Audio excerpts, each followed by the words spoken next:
Today's the third day of this December 1983 7-day retreat.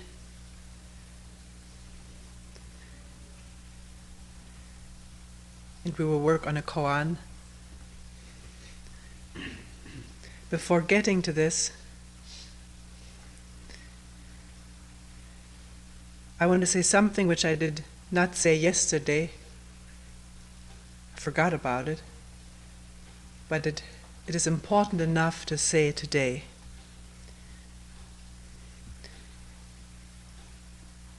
And it is in connection with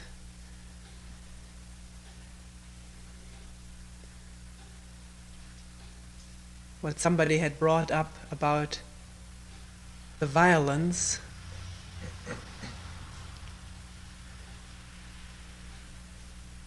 in many Zen stories and Koan, which gave this person an uneasy feeling.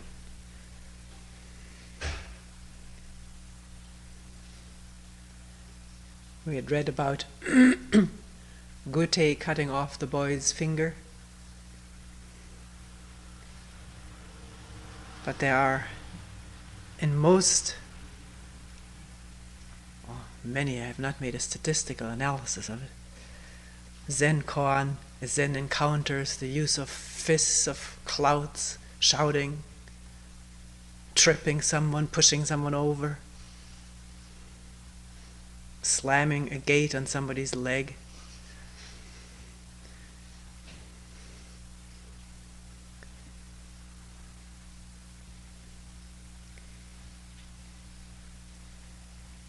What I did not mention yesterday is that there is a danger in this, in reading it, talking about it, using a koan.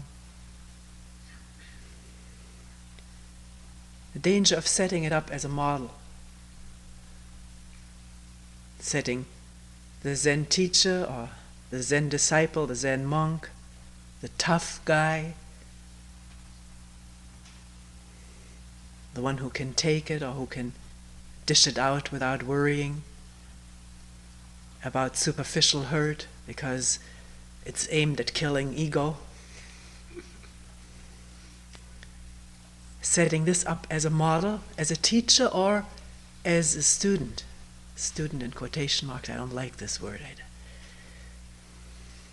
Because what is it that one is studying? Well, is one studying oneself, looking at oneself. So in the listener, is there a model set up?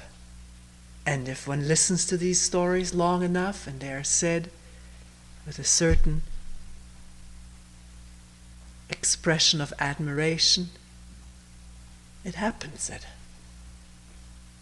one has a new hero, a new model to strive after, something new to become, which may fill one with quite a bit of zest to become this invulnerable teacher or student or disciple.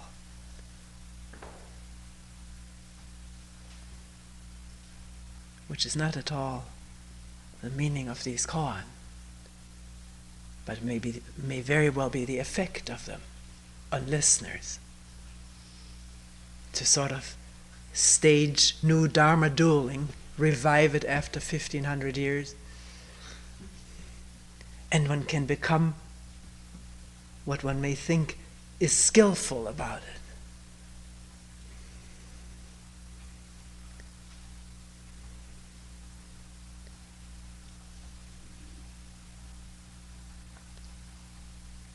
And a new elite feeling is set up, a new image is built, one has a new identity. And to look at that within oneself which yearns and searches for identity, for fear of its own non-identity, nothingness or shallowness, inferiority, doesn't happen, looking at that. Because as long as that is not seen, unearthed, brought to light, looked at, irradiated with attention, that will always seek for a new identity. drop this one then for another one. If this one is sort of wears thin.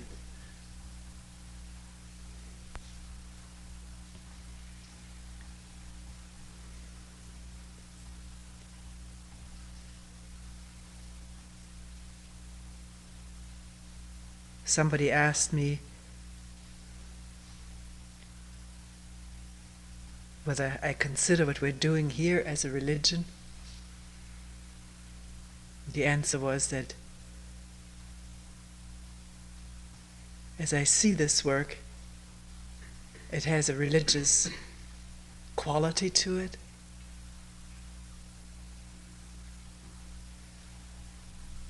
Which is the looking into oneself, the collecting of energy to look into and profoundly understand the self.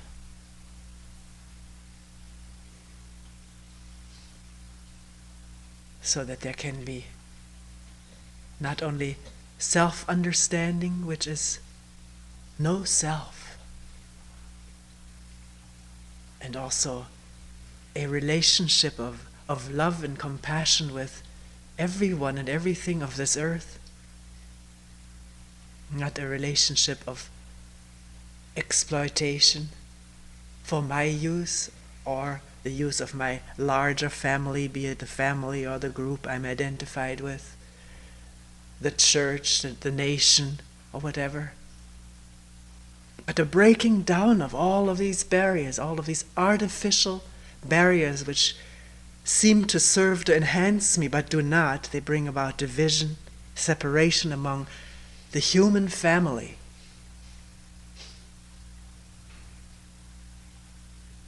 And to understand that there is only one human family, not the idea of it. The idea of it is voiced very often, many places, but to feel it in one's guts, in one's bloodstream, throughout one's being, that this is so, brings action which is not divisive.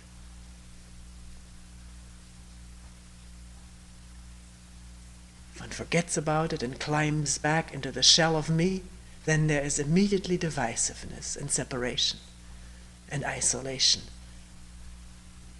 among the different shells.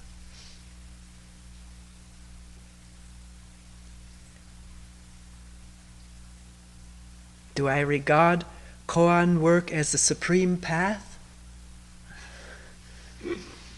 Been asked that too.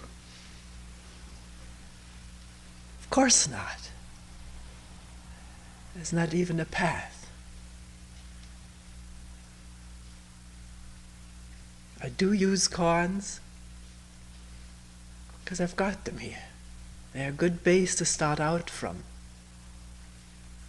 Not trying to interpret them or demonstrate them, but to see whether something can be seen through a koan and whether it can be sort of a starting point for looking at oneself and relationship.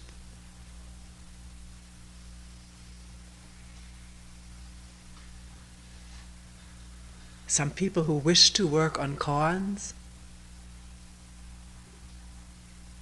I used to assign them because they used to be assigned. I don't assign them anymore. It's up to what people want and need to do at the moment. If a koan is thoroughly understood, then one can work on another koan if one wishes to. Doesn't mean that this thorough understanding at one moment, at one instant, is there a day or a week or a year later. It may have become a memory. So, can one understand now and not rely on the memory?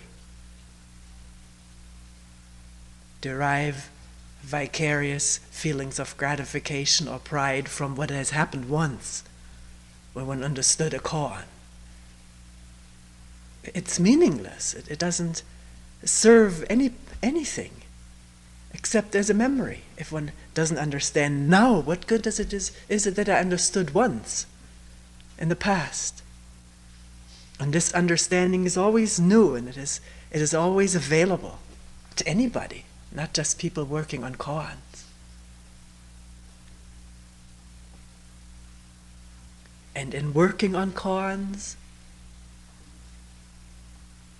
one is looking at a koan, to enter into it, to see if the understanding of it reveals itself, and how one can demonstrate that understanding.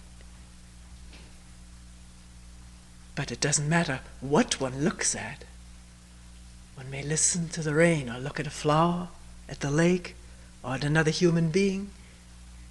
It doesn't matter what is seen, but it is very vital that there be seeing, which is non-dualistic. Not me and that there, out there.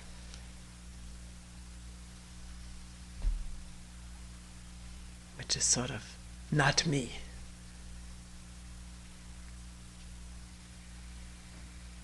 So it is quite possible, and has been said by many Zen masters contemporary and ancient, that it is possible to go through all kinds of koan and yet not really profoundly understand what happens this instant in relationship. This is not the way it's put by Zen teachers. The human relationship is sort of left, I don't know where. Very, very few koans that deal with human relationship. Sometimes one has the feeling it was all solved by the monks.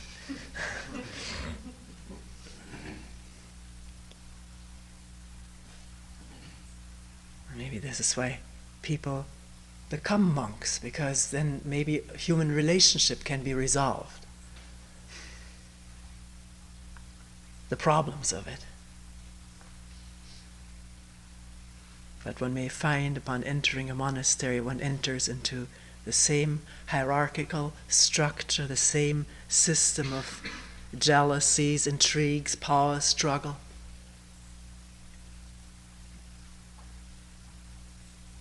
Greed, wealth. Monasteries throughout religions have been usually the most wealthy part of a country.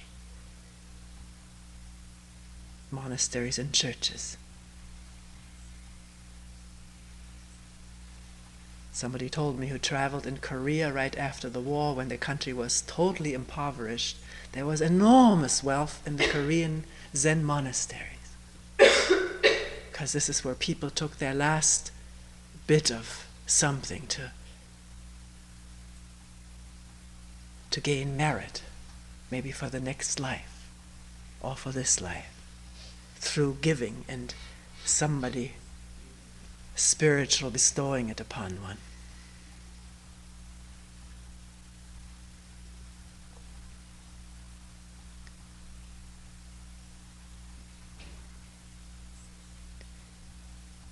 So the question is not how many koans have I passed or will I pass, but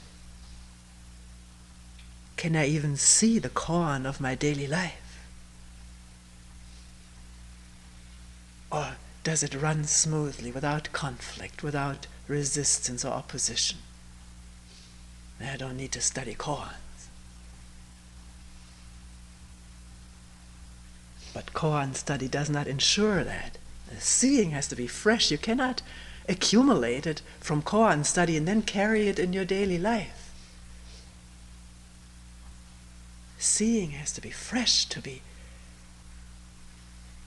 real, and for there to be love and intelligence and compassion.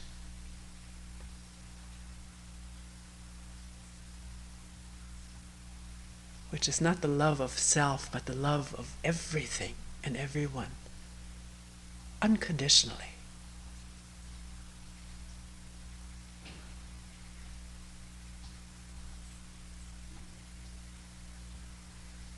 So the fact that the word Zen appears in our name of this organization which had to be founded, there were legal reasons why a name and an organization had to be founded. That name is descriptive of part of what we're doing, not of the whole thing. You can never describe the whole thing with a word ever. It does not express affiliation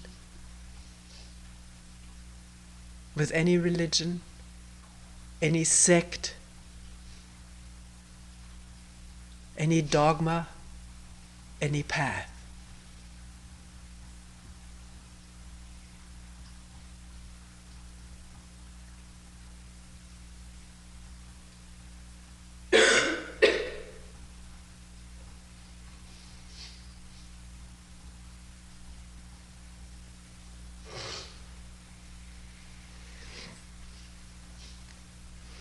This koan today is the 22nd case of the Blue Cliff record, as translated by Thomas and J.C. Cleary.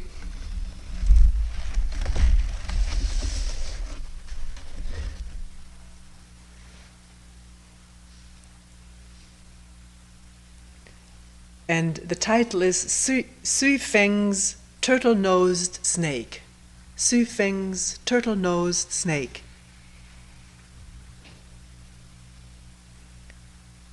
In this collection, as always, here it's called a pointer before the case or an introduction. We'll read this one because it stands on its own.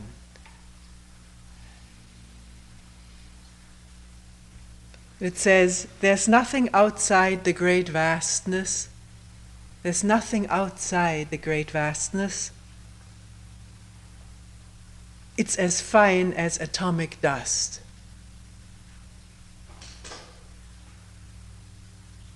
Holding on and letting go are not another's doing.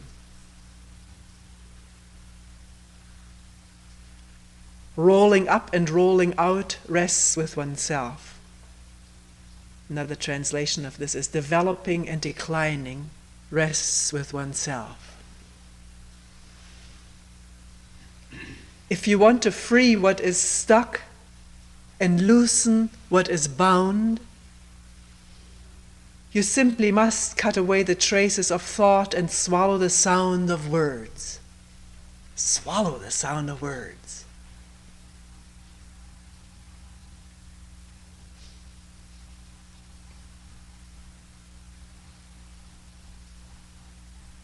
All people occupy the essential crossing place. All people occupy the essential crossing place. Each and every one towers up like 1,000-fathom wall. But tell me, whose realm is this? To test, I'm citing this old case. Look.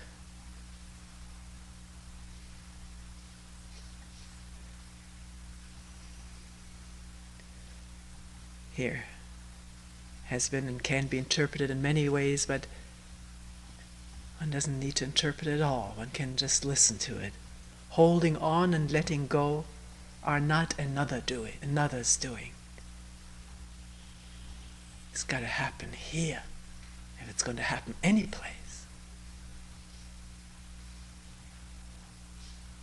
Holding on, in Zen vocabulary, meaning this motionless looking into oneself, questioning, attending without knowing.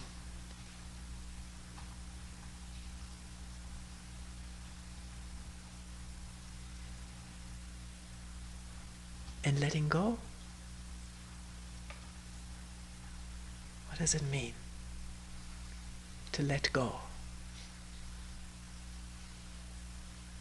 Not I must let go, that's the action of thought and will, but letting go.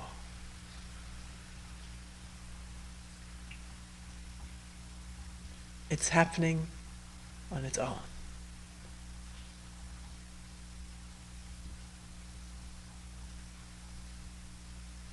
In this process of questioning, attending, not knowing.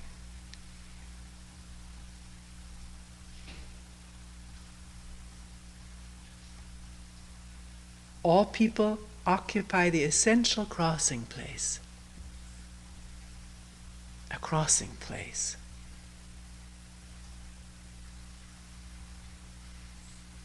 It's a point where two roads cross, maybe.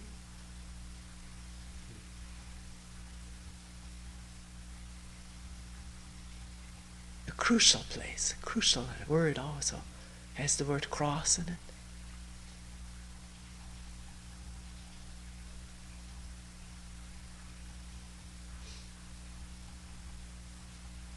At a road, one may wonder, should I go this way, or should I go that way, or go back, or maybe to the right?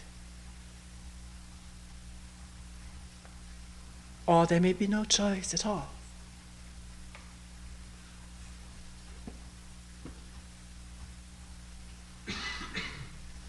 What is a crucial place to all occupy?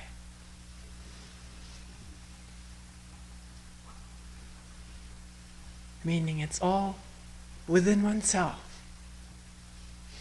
To act or not to act, to see or not to see.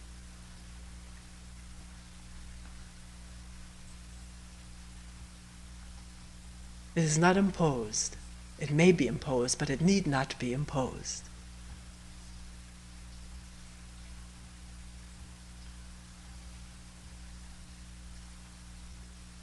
The need to look into question comes out of observing and having observed and continuing to observe what happens in one's life, which is the life of all humankind.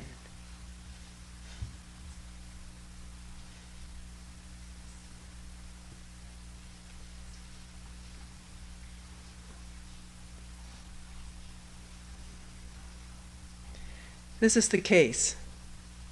Shueh Feng taught the assembly, saying, on South Mountain, which was the place where he was teaching, on South Mountain, there is a turtle-nosed snake. All of you people must take a good look. Sometimes it says must take a good look at it, or must watch it carefully. A turtle-nosed snake being a poisonous snake.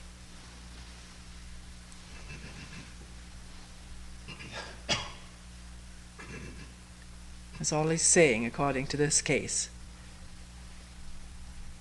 On the South Mountain there's a venomous snake.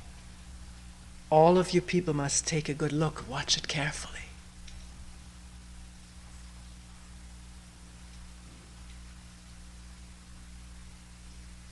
And then one of his disciples who was there said, in the hall today there certainly are people who are losing their bodies and their lives. In the hall today there are certainly people who are losing their bodies and their lives. Another version it says there's at least one person here who's already lost his body and life.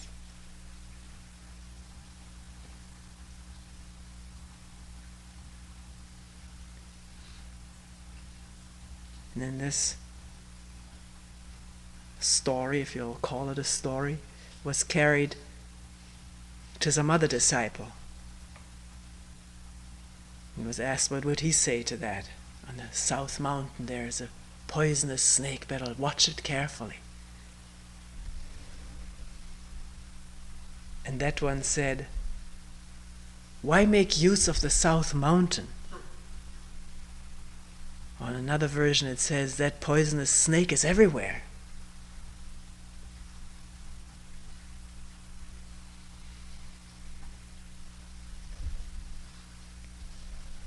And then another disciple, upon hearing this, that's back at the assembly hall, he took his staff and threw it down in front of Shueh Feng and said, making a gesture of fright, watch out for the poisonous snake.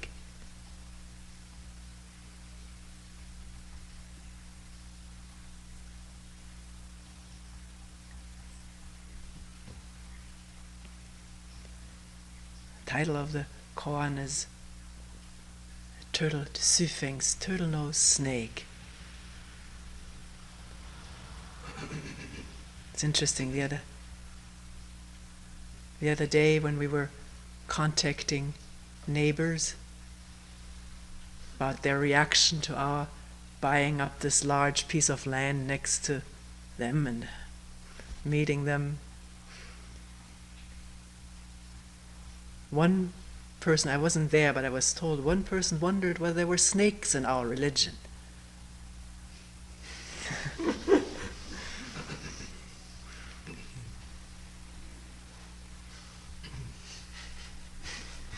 He said, I kill everyone that I come upon.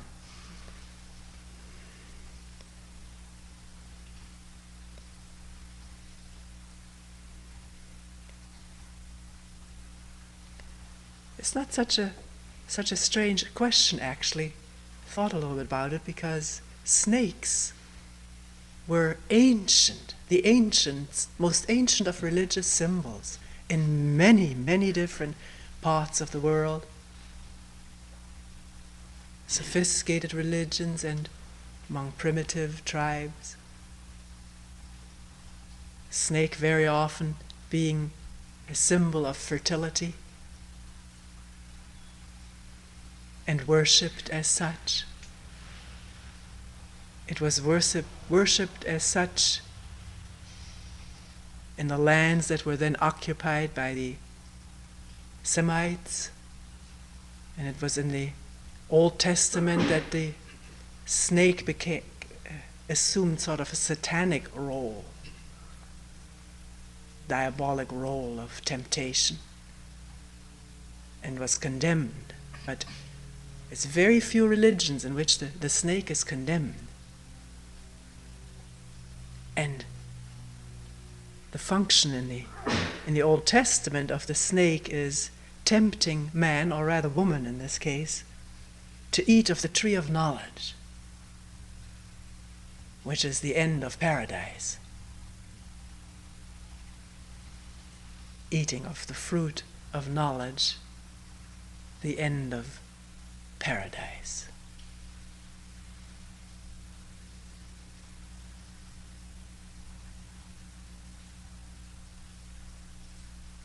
But in most other religions, the serpent or the snake is worshipped one way or another. And one reason, as I've read in books on mythology, is that it sloughs its skin ever so often, just leaving that skin behind. You may have come upon a snake skin. It looks still like a snake. And looking closer, you notice it's empty. There's nothing in it. It still looks so perfect. One wonders how the snake ever got out of that. But it did. It left it behind. And it zips along fresh, shiny, new. That has fascinated people who used to be very observant of natural phenomena, and seeing this as a beautiful symbol for rebirth or immortality. The snake is a symbol of immortality with many peoples, or used to be.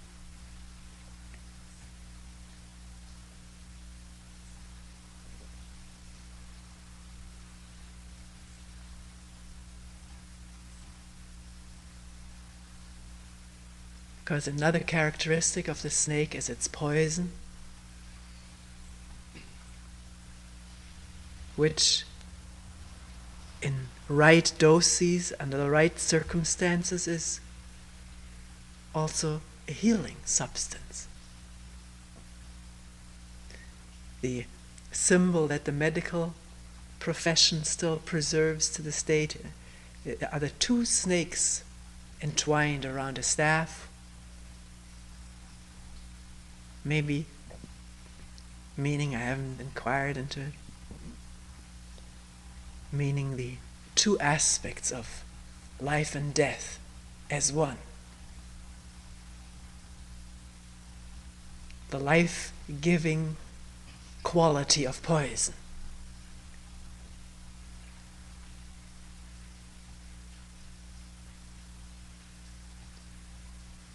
is very similar to the way the snake is used in this koan.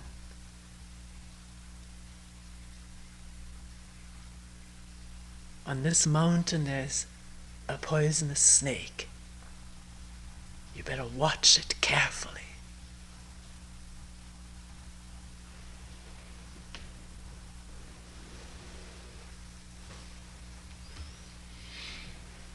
Maybe the snake here also standing for truth.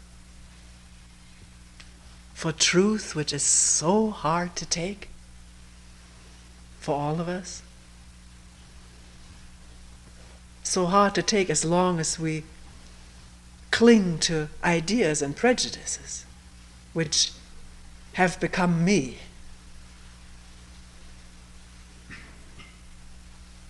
Opinions, ideas, memories, which is me. I'm identified with that. As long as I'm identified with that, then I can't even listen to the truth of something, because it would be like amputating all these limbs that I have acquired. Or is it easy to shed it? If the truth is seen, then it's not an effort. Then these artificial limbs just drop off. But as anyone knows, it's extremely hard to face the truth of oneself. To face oneself as one is from one moment to the next, without any rosy glasses put on, without anything. Or to hear things said that may apply to oneself.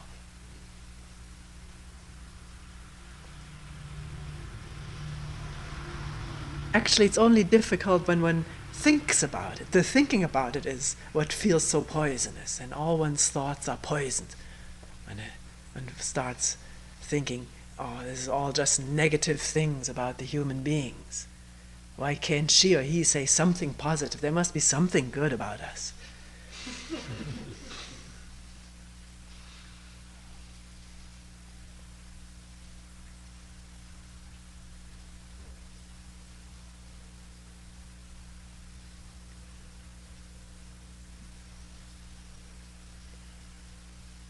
Why is it so hard to watch and observe what is actually going on within oneself and other people and in relationship?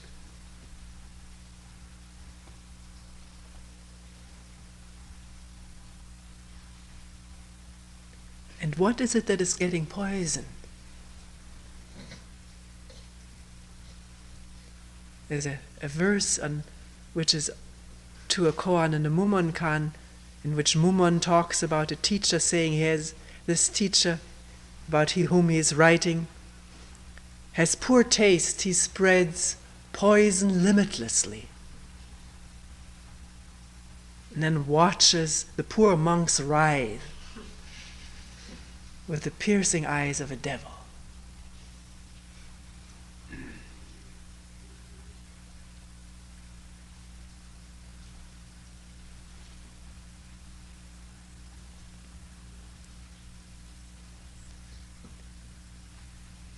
What is the poison, and what is it that feels getting poisoned?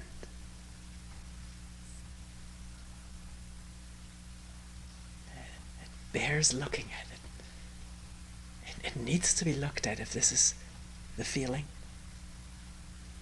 To check whether it is at all images of oneself, ideas that one cherishes, that one has never even brought into question. Because below the superficial ones, there are deeper lodged ones, older ones, more ancient ones, connected with one's religious, cultural, social, etc. heritage.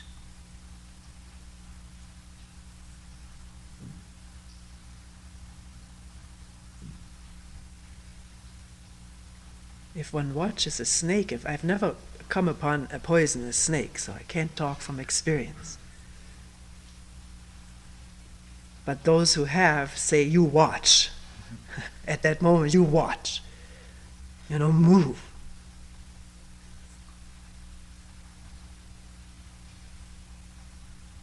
And it doesn't mean paralysis. It could mean paralysis, but the paralysis is not watching. One is paralyzed with fear, which impairs the capacity to watch. It can really only be free watching if there's no fear. All the faculties alert, alive, and awake.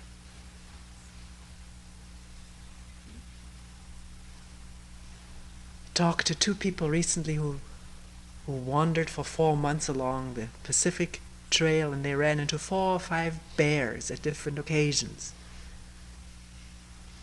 Even though they were quite afraid of bears, at the moment of meeting them, usually the fear did not predominate. One time they said a little one it didn't even look so little, it was way up in a tree, but it was crying like a baby. It even sounded like ma, ma, ma.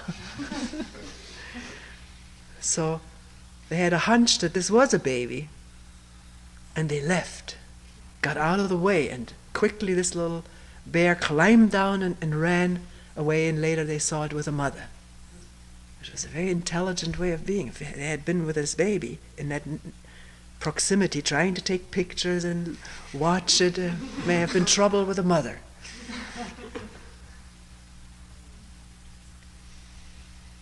Another time, a bear came right to the camp where they had spread out their meager food.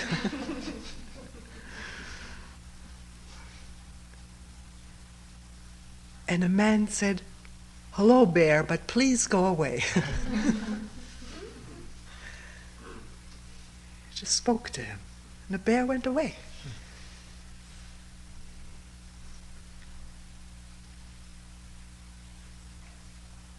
It's so clear that if you're not frightened, then there'll be an intelligent response of some kind or another. If you scan through your brain, what's the intelligent response when meeting a bear? You may not see what that bear is about to do, because you're looking in the files.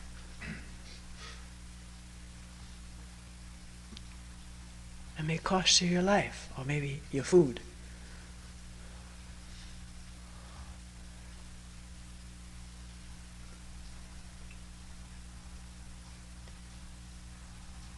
So in meeting a snake, there is attention.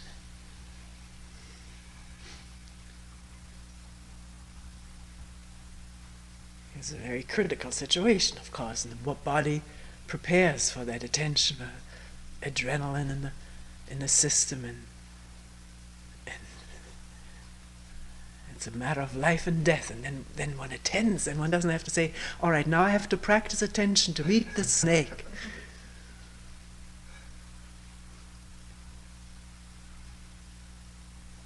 I read once in a biography of a contemporary but now deceased Zen teacher, in which he quite admiringly spoke of his teacher, who made him walk at night, if I remember correctly, without a lantern when they had been someplace, barefoot, home, through a field and country where there were snakes. Of course, in a traditional way, this teacher expressed his gratitude to his teacher for being so compassionate. I really don't want to make fun of it. But sometimes it strikes one funny that anything is compassionate. But, what if he had been bit and died? It's quite a dangerous thing. I wouldn't take the responsibility for it myself.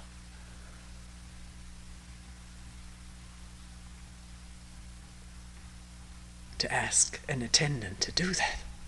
Good grief. But here it happened, and This teacher said it taught me attention. You can bet you that it wasn't.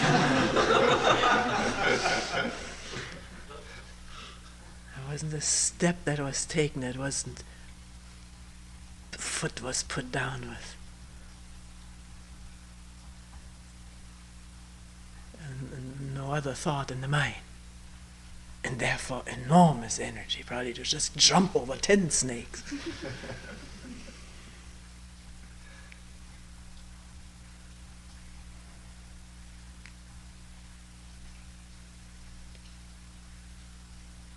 So do we need snakes or walking through snake-ridden fields?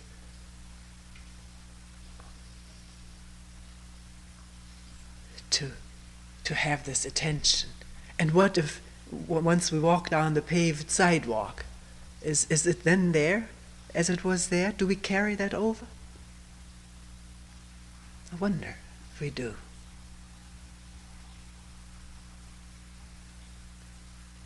And yet the sidewalk too, any place we are, there's danger.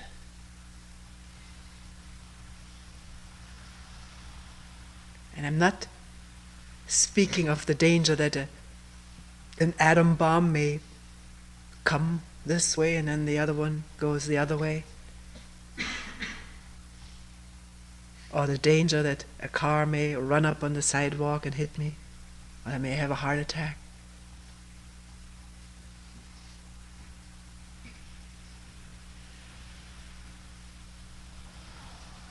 Heard once over the news somebody was walking under a building and an air conditioner dropped down. Killed the person who was walking underneath. So I'm not speaking of these things which may happen any time. But the danger of not attending, the danger of being lost in one's dreams of yesterday or last spring, or what is going to happen at the end of the retreat, or how is it going to be when we have this new retreat center, how wonderful it's going to be.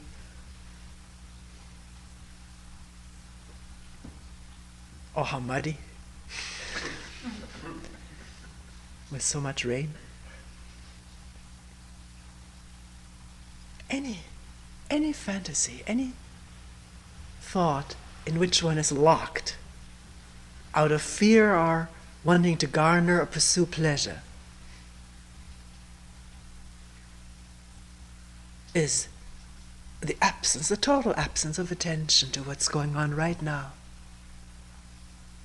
and therefore dangerous.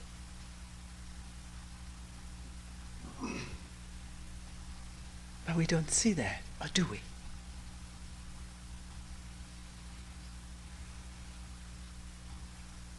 It can be seen. How does it say here? All people occupy the essential crossing place. Is it the crossing of attention and dreams? No, they don't cross. It's either attention or it's dreams.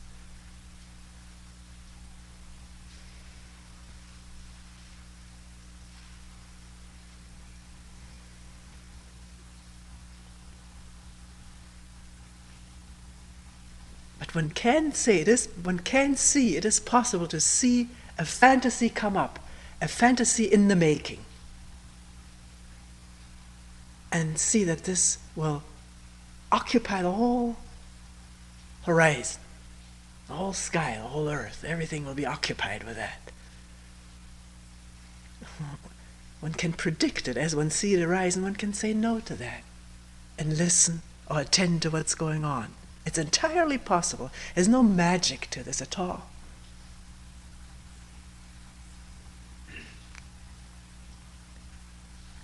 One can see anger arising and the whole specter of it, the whole scenario. It's already spread out, even before the anger has arisen. And one can, in the seeing, Be free of it. And that is not repression. It's not repression. Repression means, I don't want that. It's bad. It's not a good image. I must control anger. There are precepts or commandments or whatever one has taken come and compel one to repress or to control. When this anger doesn't dissipate, it's just repressed, which is a totally different thing. Repressed anger works underground, sub rosa, and then pops out at a moment in which there is no control, and with that much more force, because of the pressure it's under. It has to break through the resistance.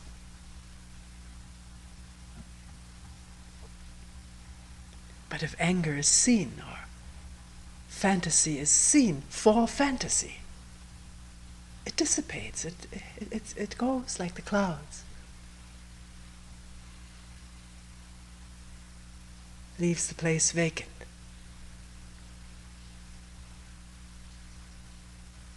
Attention is vacant.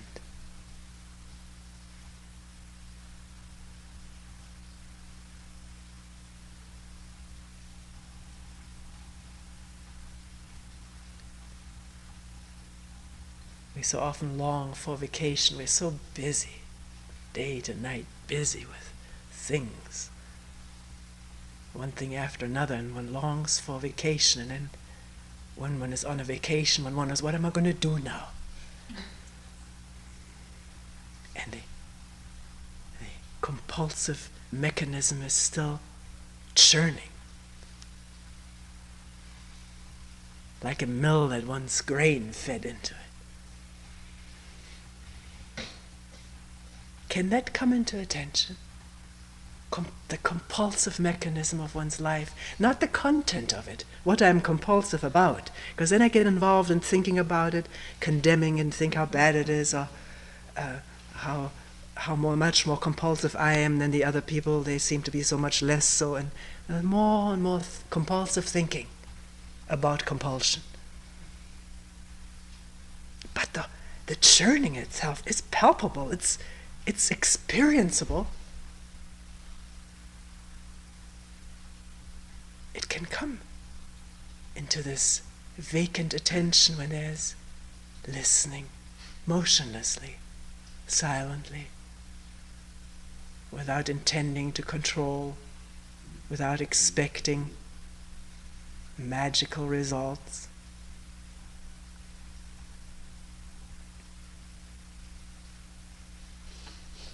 It can be seen in a flash.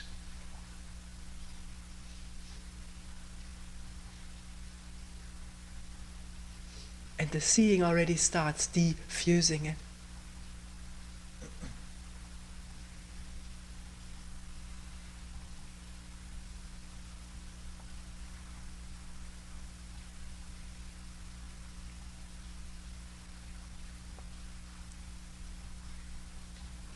What is truth?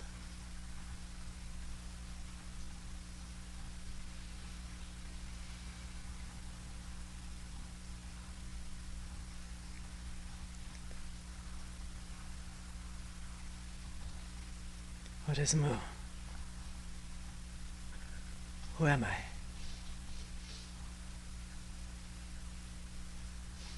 What is it?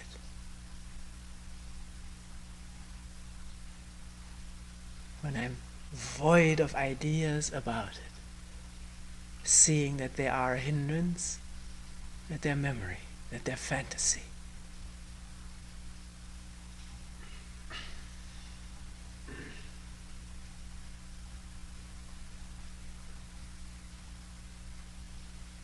It says here, each and every one towers up like 1,000-fathom wall. This towering 1,000-fathom wall means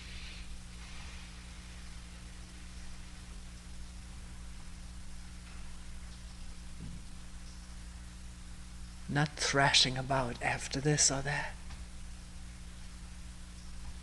The stillness of attending, listening, not knowing, just being there, not knowing where.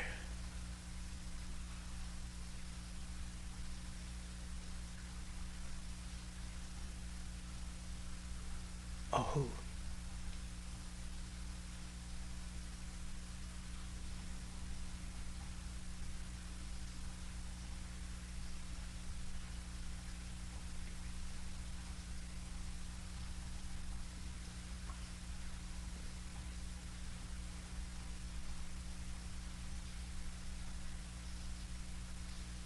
As one disciple says,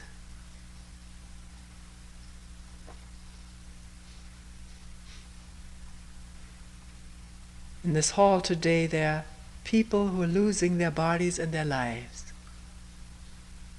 Are there?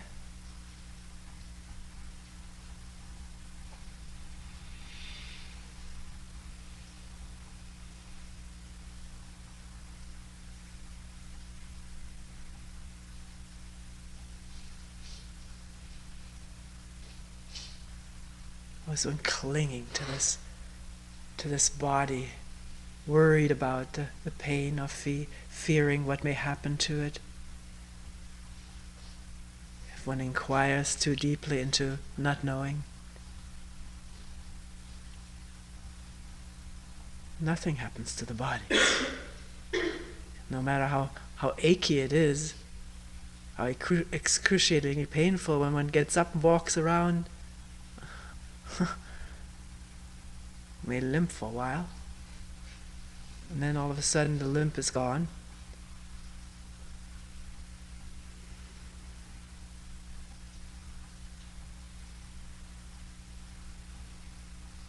What life is one afraid to lose?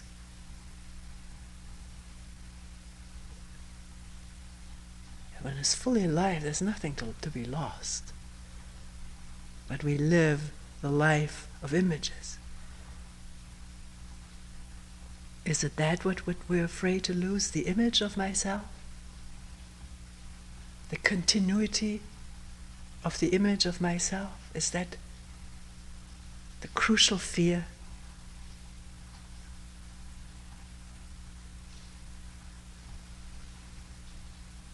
Can one see that an image is an image?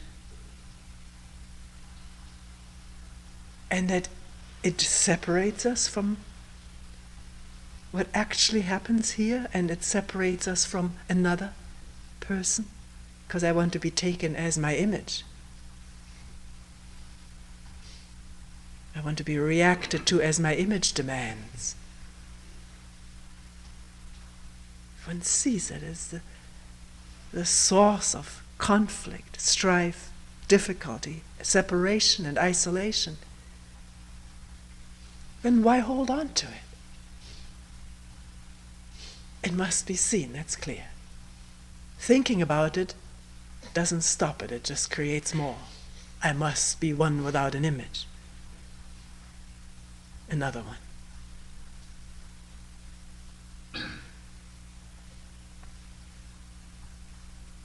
What does it mean, losing body and life?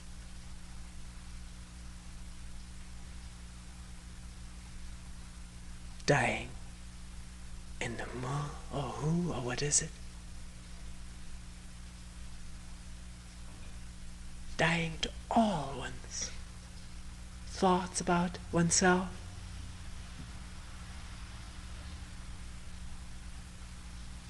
Which means letting them go, let them do, come, go,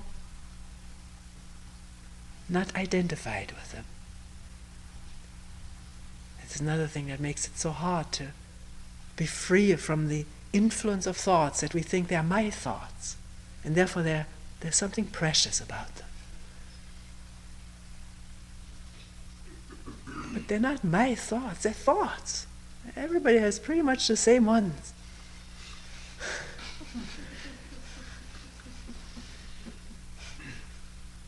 And Different cultures, a little bit culturally different condition, but principally, fundamentally the same. The same vogue of thoughts. We got them from our parents and playmates and peers and teachers, and they got them from theirs, and ultimately we all get them from each other.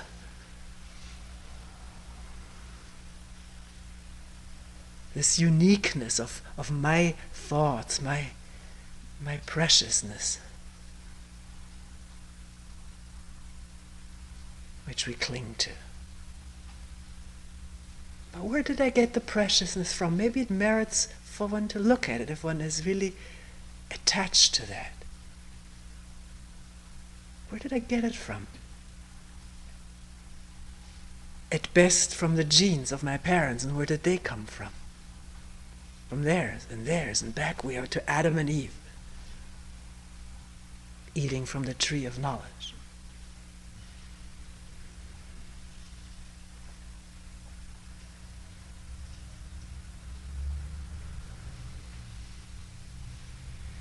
So knowledge and genes, it's all passed on to us.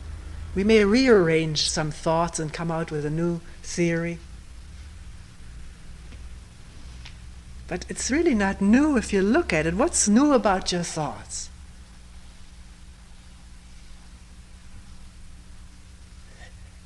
You hear something right now, listen.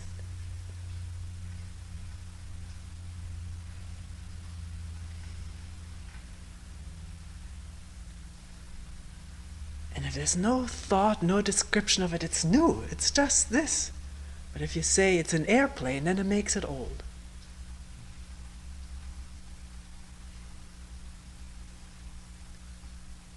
Or rain pattering on the deck. Can you say it without that interfering with the listening? So the words really aren't the important thing. In communicating, we do need words. Can one use them lightly, not get entrenched in them because they're mine?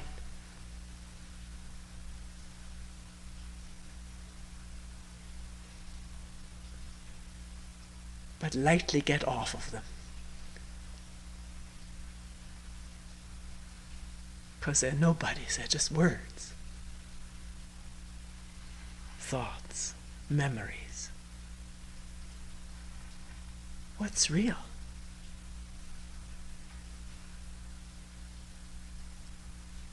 This turtle-nosed, dangerous, venomous snake, what is it?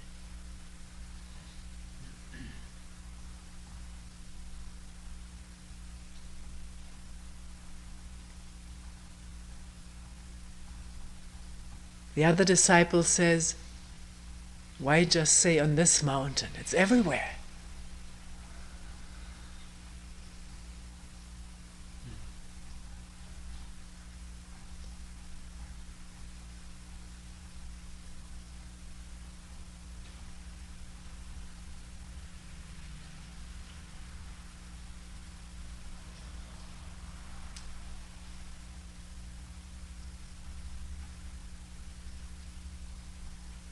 This idea we carry so frequently with us that only the place where I'm working or practicing is the real place. That's the only place where something can happen. It has nothing to do with any place.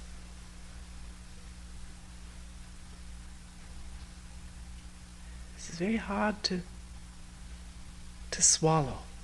There's so much mythology about special places, the vibrations of special places.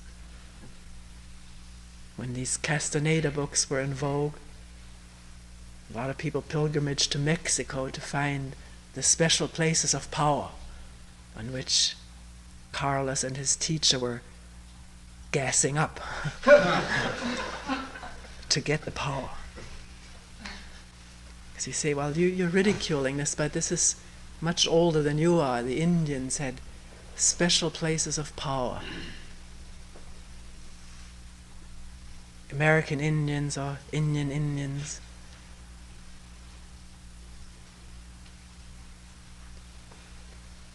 place where a great saint lived. Somebody told me went to an ashram where a saint had died 20 years ago, and she could still feel the vibrations of him. One must test very carefully whether these vibrations are mixed up with thoughts about them. It's not scientific experimentation. Scientific experimentation would be plonking this person into this place without this person knowing where she is. No idea, no knowledge about it, and then finding out whether she's, where the hell am I?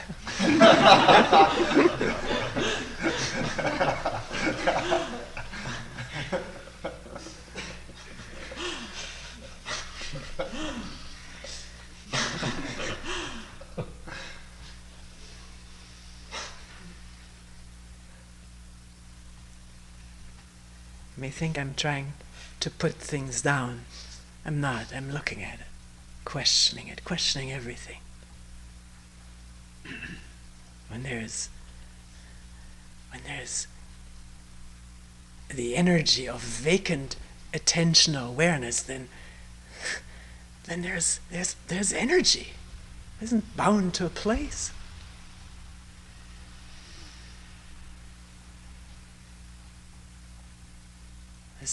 This disciple here says, why tie it to the southern mountain? It's everywhere. Did he say this because he wanted to argue or advance his idea? Or did it come from a real profound understanding? Truth is everywhere, certainly.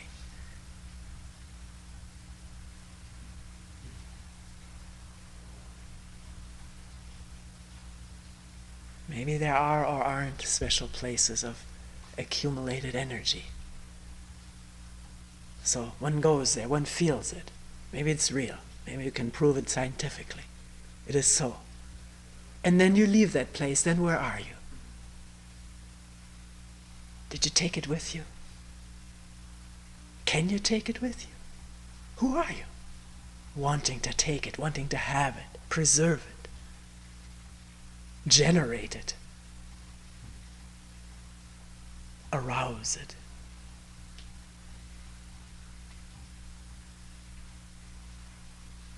When that me is at work in this fashion, then there's the energy of the me, which we've often called the energy of a firecracker. Enormous spouting and then fizzling.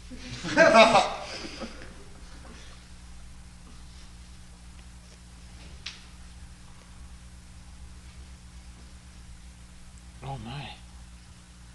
We better stop. It's late.